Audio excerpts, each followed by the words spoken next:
Now on Sports Center at 6, the Raiders made it official with Jon Gruden. This is a big effing deal. How much will be different this time around in Oakland? His first TV interview this hour. After his 6th national title, Nick Saban reveals when he knew he was going to have to make a QB switch. And the Ball brothers made their professional debuts overseas. How much attention did they get? We go live to Lithuania.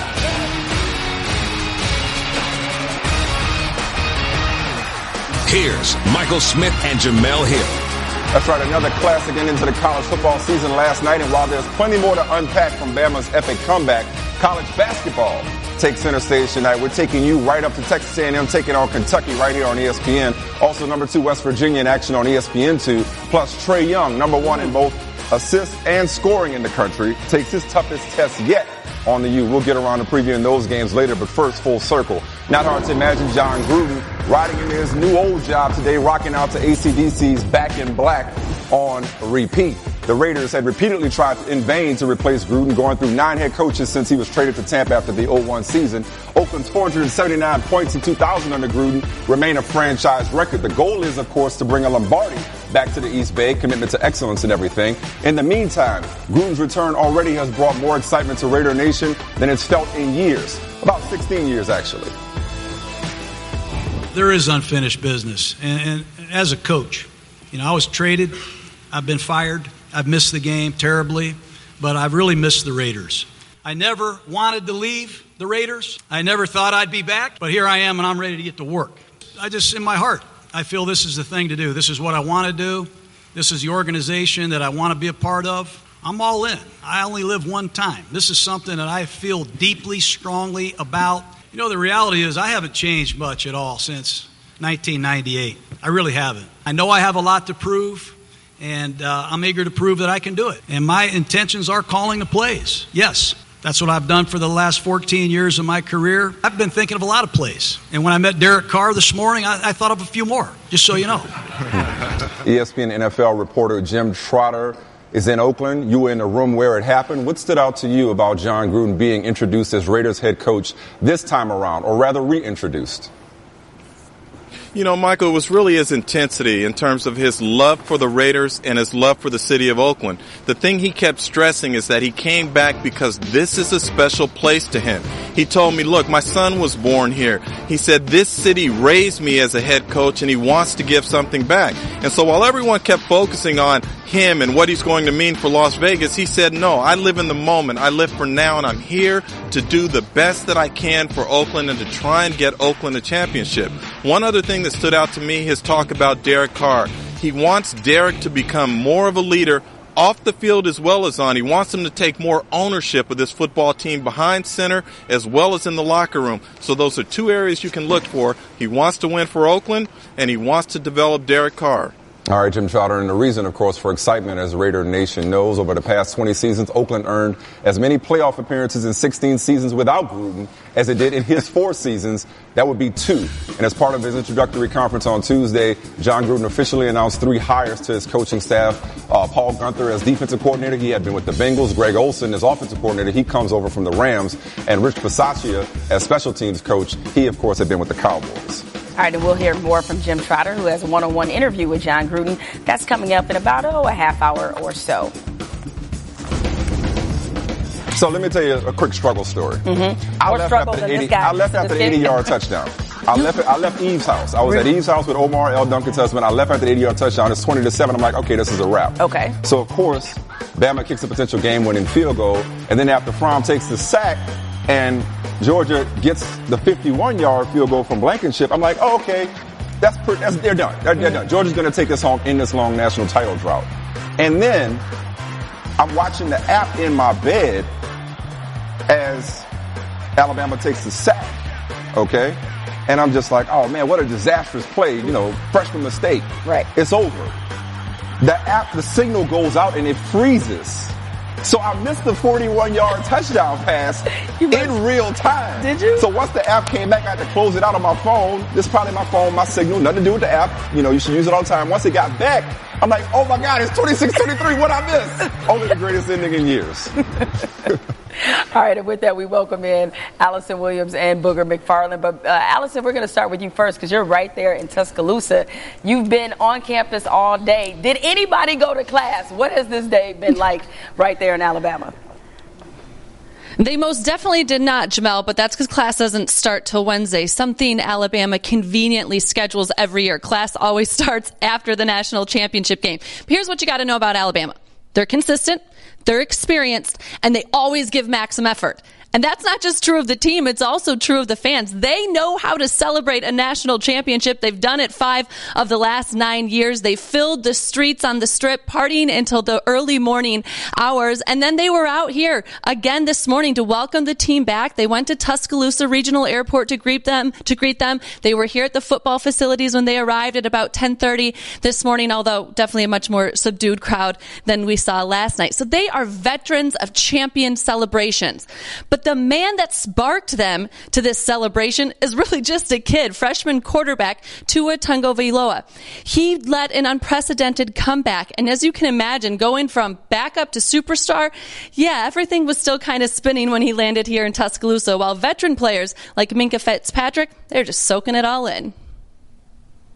I haven't slept yet, so I think I'm going to go get me some rest before classes tomorrow, and I'm just have to go to school. I'm just going to go to sleep and just go to school. That's it. Yeah, I slept really well last night. As soon as I hit the bed, I knocked out.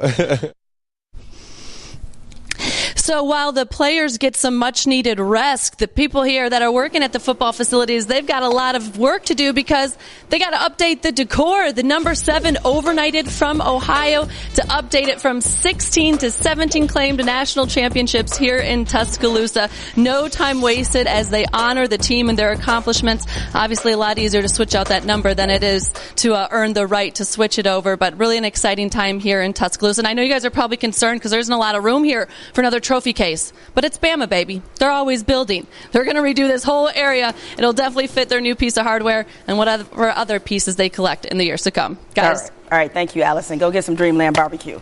See, another name drop. Yeah, might been the best substitution in history of substitutions. It took one throw really for true freshman Tua Tagovailoa to achieve household name, better yet, one name status. Everybody in America knows who Tua is by now. So who's QB1 now? While Nick Saban says sorting out who Alabama's starting quarterback will be next season is a task for later, certainly doesn't stop the rest of us from speculating immediately on the next move for consummate team player and my hero, Jalen Hurts, starting with Lane Kiffin earlier today. The word was, after not putting him in the Sugar Bowl, after he really thought that he'd beat Jalen out and ability to play, that Tua was gone. Was gone this week coming up right here because schools start their spring semester. So we go from, if they don't put him in, Tua's probably somewhere else this week at a different school and changes the history of college football. Lane. Jalen Hurts might be available to an FAU football team soon. Lane. FAU. Could FAU use a man with Jalen Hurts' skill set?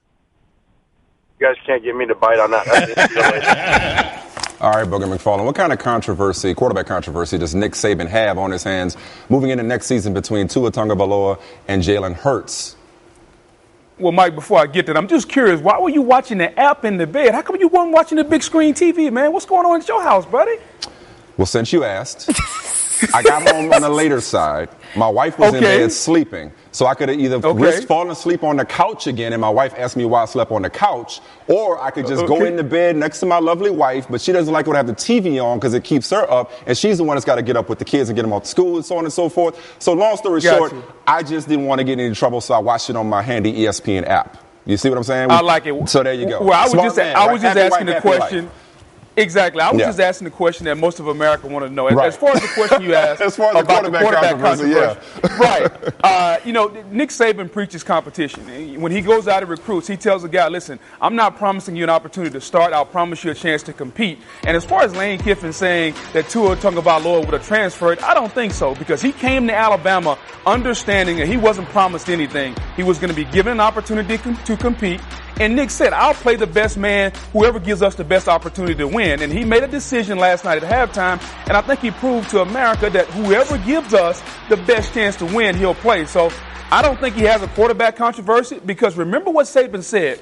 Tua gives us the best chance to win this game. I think America is reacting, saying, okay, we're prisoners of the moment. Now he's the leading candidate for the Heisman Trophy next year. Let's slow down. Nick Saban has proven he understands how to handle his quarterbacks. Right, and certainly if you know anything about Jalen Hurts, he's not the reactionary, emotional type. So how, if at all, has the outcome of last night's game changed your view of Nick Saban? Well, I don't think it's changed at all. I think Nick Saban is still the greatest coach of all time, regardless whether Tua makes that pass or not. I mean, he's now won 6 national championships, 5 at Alabama, 1 at LSU. And I think when you look at how he's doing it right now in this era, where college football and recruiting is designed to create parity, Nick Saban is still dominating. So I think he's the GOAT. He was the GOAT before last night. He's the GOAT today. Ain't nothing changed, man. You're the GOAT analyst, Booger. I appreciate it. All right, the 6 at 6 rolls on. Tom Brady responds to Seth Wickersham's story, which described Brady as being elated Jimmy Garoppolo was traded. But first, spoiler alert, Super Tuesday is lit tonight. Big slate on the ESPN Family Networks. Baylor taking on West Virginia. Winners of 14 straight on E2. At number 2, the Mountaineers are ranked the highest they've been in nearly 60 years. A top 10 matchup on ESPNU as number 8 Texas Tech faces number 9 Oklahoma and Trae Young. Young leads the country in scoring and assists, but will face a Red Raiders team that is on pace to allow the fewest points per game in Big 12 history. And finally, coming up next on ESPN, Texas A&M takes on number 21 Kentucky, coming off a loss last Saturday to Tennessee. Kentucky not lost consecutive conference games in nearly 4 years. For guys to advance in this sport, you got to fight. Fighting doesn't mean fist fighting. It means fight for position. It means the shot goes up. I'm not afraid of contact. I'm going to create the contact. That is all a mentality, a toughness, mental toughness, physical toughness. And when you got a bunch of young guys, it's the last piece of this. I mean, it's not skills. I mean, it becomes... All right, Jay Billis on the call for Texas A&M Kentucky, and you're joining us live from Lexington. Look, Coach Cal, he lit into his team pretty good. Do you agree with him that toughness is their biggest problem right now? I do, Jemele. I think when you have a young team, sometimes fighting through a screen or diving on the floor for a loose ball or boxing out or running the floor and beating your man down the floor instead of running with your buddy, you know, the guy you're guarding, can be a problem. But this Kentucky team has a chance to be good. But they're not talented enough that they can ignore the tough things that the best teams do. And he preached that all day in practice today. I know that John Calipari talked to his team about the things that were done in the national championship game last night by Alabama, the tough things that made Alabama national champion. So it's not going to be about the X's and O's in this game as much as it's going to be about, are we willing to do the tough things that it takes to win? The things besides scoring that make you a championship-level team. Now, I'm glad that Drake provided the soundtrack to your analysis just there. Of course he would at Kentucky. Now, over on ESPN US 7 is the top 10 matchup in the Big 12 between Texas Tech and Oklahoma. Trae Young, arguably the biggest star in college basketball right now. Can Texas Tech, with their defense, do anything to make him less effective? Well, that's the key question is how do you do it? There's a lot of people that would say, let Trae Young get his 30 and limit everybody else. And that's a little bit, in a way, what West Virginia did. West Virginia plays the way they normally do. They went after him. He turned the ball over 8 times. He went 8 of 22 from the field. I don't think Texas Tech has, they certainly don't play that way. But I think if the Red Raiders do a really good job of limiting the other guys, you can give 45 to Trae Young and you can still win the game. Texas Tech is a good team defensively, but I think limiting the other players and not allowing Trae Young to have 10, 15 assists is the way to beat Oklahoma, not necessarily trying to limit Trae Young. Yeah, I'm sure Steph Curry will be watching his favorite player tonight. Thanks, Jay. Thank you. Super Tuesday doesn't end with Texas A&M taking on 21st ranked Kentucky at Rupp at 7 Eastern. After that, it's 5th ranked Purdue taking on Michigan. Bill Belichick was down to talk 2 topics today. His guy, Nick Saban, taking another title in Tennessee. Hard pass on taking time to answer more questions on Seth Wickersham's hard-hitting expose on the relationship among Belichick, Robert Kraft, Tom Brady, and his personal trainer. As to Seth's report that Brady took great delight in seeing Jimmy Garoppolo traded to San Francisco, Brady took that a tad personally. It's just such a poor characterization of anything. I've never, in 18 years, ever celebrated when someone's been traded, been cut. I would say that's disappointing, to hear that someone would express that or a writer would express that, because it's so far from what my beliefs are about my teammates. Mike Reese with the report now from Foxborough on how the Patriots are handling the fallout from ESPN's report. Mike? Well, Michael, I came out of the locker room within the last couple of hours, and the presence of owner Robert Kraft was notable. He does often visit the locker room, but given everything that's unfolded the last few days, I did catch up with him, and the message from him was clear. This team is moving forward, and that was reinforced by the players as well. Throughout my years here, I've seen a lot of negative, a lot of positive, and the reputation that Coach tries to get us to have is just ignore the noise on the outside. And I feel like that's what myself, a lot of other players have been doing. You just got to keep ignoring the noise and just keep on focusing on what we've been doing all year. I don't care about it, and I think a lot of guys don't really care about, what goes on outside and who writes what, and, if we suck, if we're great, it doesn't matter. So I just think guys are motivated by playing for each other, their families, more than an ESPN article. As for Bill Belichick, he acknowledged that he dealt with non-Tennessee things the last few days. He said, at this point, I'm all in on Tennessee. Michael? Thank you, Mike. And Brady versus Mariota, that marks the largest age gap between starting quarterbacks in postseason history. But Brady, of course, more concerned with recent history. 6 touchdowns and 5 interceptions in his last 5 games. This is old hat for him handling controversy. Thank you, Mike. All right, the Bears introduced Matt Nagy as their new head coach today, and he spent quite a bit of time atoning for the Chiefs' surprising loss to the Titans last weekend. Nagy, the Chiefs' offensive coordinator, took responsibility for the Chiefs losing despite being up 21-3 at the half and vowed to be much better in Chicago with our own Michelle Steele. That's the obvious that they're going to want that, that the city and the fans are going to want that to have that success right away. But there's got to be, you got to be patient with it in regards to a new coaching staff coming in and where that's at. So obviously, the word expectation, the word goals is always going to pop up. Playoffs, Super Bowl. We understand that that's what everybody wants. Do you see a little bit of Alex Smith and Mitch? They're similar. They have some similar styles to them. Yeah. If you said they're different, then they're more of the same than they would be different. They have those traits. But Mitch is going to be his own guy. He'll be good, and it's exciting because he has a bright future. All right, Michelle, you were there, obviously, as we just saw, talking to Matt Nagy. Look, this hire happened very fast, in about 24 hours. Why did the Bears settle on him?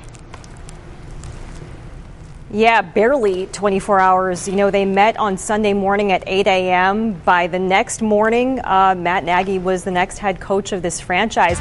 But I want to paint a picture for you, Jemele, because imagine putting yourself in Ryan Pace's shoes over the weekend. He was very impressed with what Matt Nagy had done in KC. He was excited to see that Titans-Chiefs game. That was a game that everybody expected the Chiefs to win. And he's watching Matt Nagy get shut out in the second half and that offense go scoreless in the second half against this Titans team. I got to tell you, Ryan Pace was very candid when he talked to me about what were the feelings he was feeling when he was watching the game. He said, I was in that hotel room. I had mixed emotions. But what turned those mixed emotions into positive ones for Nagy was the interview later. The next morning, Nagy owned it. He took responsibility. He showed a willingness to talk about it. And most critically, he told Ryan Pace he would learn from it as well. Now, the other part of this that makes him a good fit for Chicago is that Ryan Pace, he says, he has shared beliefs with him. Most importantly, perhaps, that Mitch Trubisky is the guy. Nagy was very high on Trubisky in the draft last year. In fact, he spent 6 hours with him preparing. Obviously, the Chiefs went with Mahomes, but they both have a strong belief in Mitch Trubisky and for him to take the next step in year 2, Jemele. So hope very much alive here in Hallis Hall. Is Matt Nagy the next Sean McVay? We'll find out. Well, Bears fans should feel good because, look, Kyle Shanahan, he went to the 49ers after the debacle in Atlanta, and while things weren't always great throughout the season, at least you see how the 49ers closed their season. Way to turn the front upside down. You know what I'm saying? I'm trying to get positivity. You see the reports where Nagy didn't know about Andrew Luck's right, and that's why he went with Trubisky, who ranked near the bottom of the league in several offensive categories, namely throwing for the fewest yards of any QB to start at least 10 games last season. But yeah, that's John Fox. and he got better as the year went on, in fairness. is. Tua Tagovailoa, a true freshman, gets the second half start. A very, very bold move. We'll see how long Nick Saban sticks with it. Nick, when did it first cross your mind about making a quarterback change? I sort of knew going into the game that I thought we would have a difficult time running the ball. And I knew if that point came, Tua might give us a better option as a guy that could consistently throw the ball, do it a little bit better in the drop back passing game. So how was the message delivered? I just told him, I said, look, we may play both of you guys in the second half. I think we need a spark on offense. We're going to start the second half and make a change. Both those guys have been very supportive of each other all year long, and I saw the same thing last night. Fires to the end zone. Touchdown! Alabama wins! This was a great win for our players, and I've never been happier in my life. Why that moment? Why happiest you've ever been? I think anytime you win a game like that, where you come back in the game and you see the players show, and the coaches, so tremendous resilience to overcome adversity, whether it was missing the field goal and then coming back and win the game in overtime. But to win a game like that, of that significance, probably created a little more emotion in me than I usually have. A career 6th national championship for Nick Saban. He is the most successful coach today and very well maybe the best of all time. What's your long-term plan? I've always just looked at the next challenge. And I really enjoy what I'm doing. I've been a part of a team for a long time. I don't know what it would be like not to be a part of a team. I know that I can't do this forever, but as long as I enjoy it and feel like I can provide the right stuff for the people in the organization to have a chance to be successful on and off the field, I certainly enjoy having the opportunity to do it. Most people, just because of the way the game was played and the way the game ended, will dwell on this for a while. How long do you think you'll dwell on it? I think after today we need to get moving. We have recruiting. We have the players on our team that will be coming back. This is going to be a part of the legacy of what this team accomplished forever. But in a little while, people need to move on. What do you view as your next biggest challenge? Well, the way I look at it is, and I never used to look at it this way, because, people followed my career and I would stay someplace for 5 years, build a successful program, Michigan State, go to LSU, 5 years, successful program, go to Miami, because I was always about building. Well, the one thing I learned to do at Alabama was every year it's building. You're building a new team. You're building a new chemistry. You're building new leadership. It's not like you have to change addresses. And Ms. Terry's not willing to change addresses, so that's not even a choice. So I had to figure out, we just build a team here. I just do it every year at Alabama. I don't say this to bring up old stuff. I say it to make a point. What if Nick Saban had been telling the truth when he said, I'm not going to be the Alabama coach? Then he would not now have 6 titles in his collegiate coaching career, which ties Bear Bryant for most all time. 6 in 22 seasons, mind you. His 6 titles are also more than every other active FBS coach combined. Urban Meyer, Dabo Swinney, Jimbo Fisher, they've combined for 5 titles, which is many as Saban has at Alabama in the last 9 years. See, that just makes me feel even worse about welcoming in Georgia graduate Maria Taylor right now. I cried like a Denzel glory tear for you, Maria. I did just one single right down the cheek right there. I feel so terrible asking you about Georgia after the epic kind of collapse, but what happened? What changed in the second half? Y'all were almost there. Y'all were this close. What went wrong?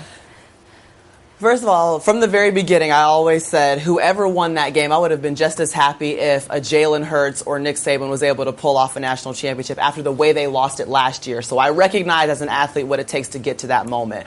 But in the second half for Georgia, I think the biggest deal, Jemele, was that they didn't have time in the locker room to make a halftime adjustment against Tua Tagovailoa. Kirby Smart is the best at the halftime adjustment, and they did a great job making Jalen Hurts be a quarterback. Defensive coordinator Mel Tucker said coming into the game, we got got to make that guy throw the ball or attempt to throw the ball, and he wasn't able to successfully complete passes downfield in the first. So Nick Saban makes that switch, and Georgia just wasn't prepared for it. And also, they're coming off of a double overtime game. They were getting a little bit worn out. They don't have a ton of depth. And you saw Alabama rolling in freshman Devontae Smith. He caught the touchdown pass. Freshman Najee Harris was a freshman, and Tua Tagovailoa. Yeah, I guess Kendrick Lamar should have performed one extra song, and maybe that would have given them a little more time, right, to figure out what to do with Tua.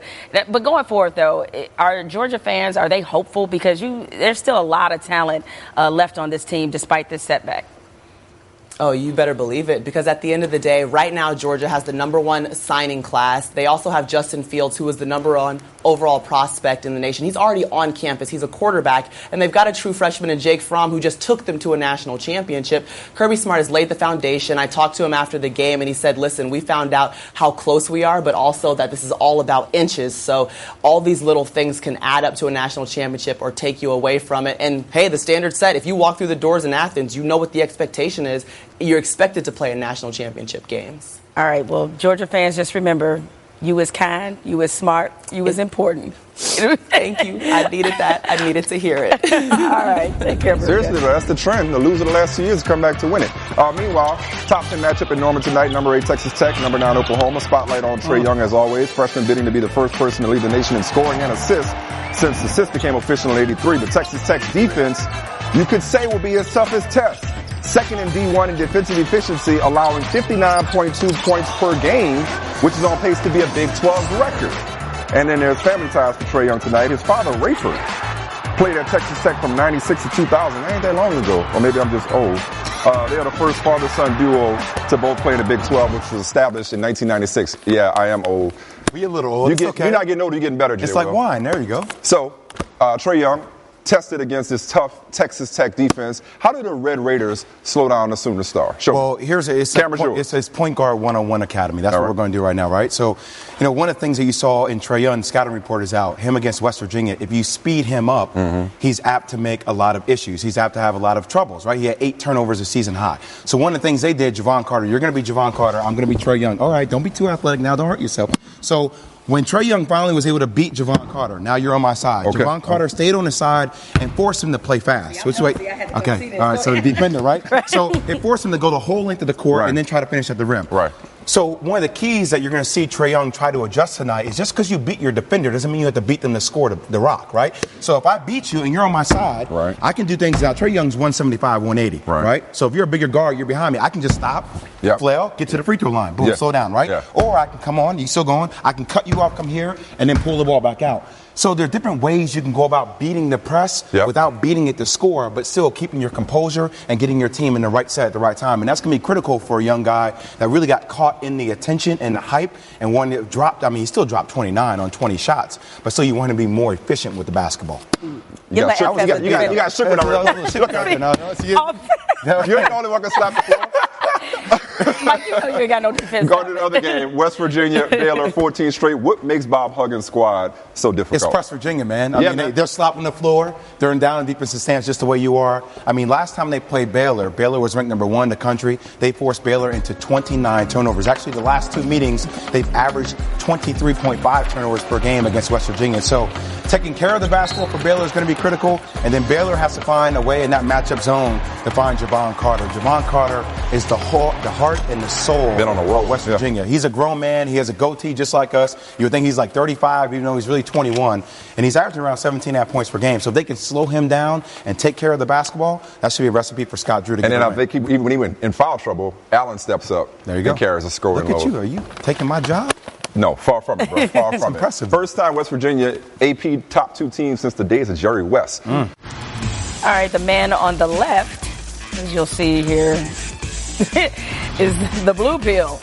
The man on the right is the red pill. Yo, he wasn't lying. Because if the red pill is euphoria, Jon Gruden is happy as hell to be back in coaching and making $100 million in the process. He said he hadn't changed and he wasn't lying. Here's more from Gruden on his glorious return to the Raiders. When you walk through that door for the first time, knowing again, and you're a member of this organization, what was your first thought? I still don't know. I mean, it's weird, man. It makes me realize what a weird guy I am. It's a weird life. I mean, very few people get a chance to go back where it all started. Very few people ever get a chance to do what I'm doing, and it means a lot. And the more I think about it, the more I really analyze it, the more freaked out I get. It's important to me to do a good job here and prove that they made the right decision. How will you be different as a coach now? You know, I think I have to be different because the rules are different. There's a lot of things that have changed. The amount of time that you can spend with the players in the offseason, on the practice field. And maybe today's players are a little bit different than they were. I want to communicate. I want to put the phones down. I want man-to-man, face-to-face communication. I'm looking for passionate people that love football, that really want to deliver for Oakland, that love the Raiders, and that will do anything within the rules to win. You've had a unique view as a broadcaster to be able to go into each of the 31 other clubs. What advantage is that for you as you go forward? I think it's a huge advantage. I used to sit here as the coach of the Raiders wondering, what is Marty Schottenheimer doing? What is their facility like? I wonder how they practice. I wonder what their weight room looks like. And as a broadcaster, I got to go to all these teams. I got to see them practice. I got to see their facilities. I got to talk to their coaches. I learned a lot. And hopefully it's an asset in this new job I have. When you look at a guy like Derek Carr now, what are the attributes in him that you see that can make him a special player? Well, I think he has what we're all looking for. I mean, he has superb arm talent. He can make all the throws from different body positions. I think he's athletic. I think he's more athletic than people think. I think he's a great person. And I think we got to demand more from Carr. You know, give him more responsibility at the line of scrimmage. He's got to be a CEO-type quarterback like Drew Brees. And he's got to be like Peyton Manning was and Tom Brady is, Phillip Rivers. You got to walk in the building and you got to own it. And we need more from him on and off the field. When I say to you 10 years, $100 million, what do you think? I hope I live 10 years. You know, that's what I say. Man, I'm 54 years old, you know. And if I'm not getting it done, you won't see me here for 10 years. And I don't want to take anybody's money. I really don't. I want to earn every dime I make. I don't know if I'll make it 10 years. I don't know if I'll make it 2 years. But you'll get my best shot. How good can this franchise be? I think it'd be the best franchise in sports. I really do. I think the Raider brand is a global brand. And I think the history of this place, you saw it today. I mean, how many Pro Bowl Hall of Fame players were here today? It's got an unbelievable tradition, incredible fan base. I'm thrilled to be a part of it. I'll leave you on this. What's your message to Raider Nation? Just let's go, man. You know, let's go. I appreciate you raising me, and I'd appreciate you re-raising me because we got work to do. And I'd really like to open up some more seats. I'd like to pack this place and have a blast with them. All right, Jon Gruden, he's facing some big question marks next season with the Raiders. One of them is under center. Derek Carr doubled his interceptions last year, and his QBR dropped 10 points. Meanwhile, they had the worst pass defense in the NFL last season, allowing the highest opponent QBR and intercepting the fewest passes in the NFL. And now, what you guys have definitely been waiting for, I'm sure, more highlights from the Ball brothers. They made their pro debuts today in Lithuania. You see LaMelo kind of got going a little bit earlier. His first shot, he took that from outside. He drives for the layup and one. Later on, LiAngelo, he gets going. It's this three right here. LaMelo put some trickery on that. Little up and under move, drives baseline, two-handed reverse. Then off the turnover, LaMelo with a nice behind the back no-look pass, but his teammate couldn't quite finish it. LaMelo and his brother LiAngelo for the lay-in. And then off the turnover, LiAngelo gets the dunk at the other end. LiAngelo finished with 19 points, and LaMelo scored 10. Now, Jeff Goodman, you saw the Ball brothers in action live in Lithuania. Grade their performance.